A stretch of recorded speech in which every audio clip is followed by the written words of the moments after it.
On the FOF Creative 3.0, you'll notice in the utility stitches that you have eyelets and bar tacks. There's a whole group of them.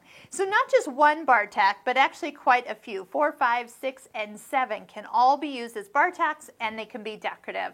Number 1's your eyelet, and 2 and 3 are your mending stitches, which we will do a video on as well. So just for fun, the bar tack works like this. You can make it any length you want. And when you start to sew, you can use the start-stop button. It's going to sew down, back, and a satin stitch over the top of it, and before you know it, it's done.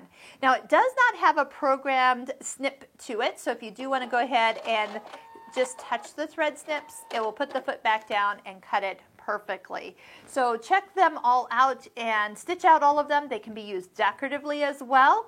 If you need to tack anything in place, those are definitely going to be stitches that are going to hold tight.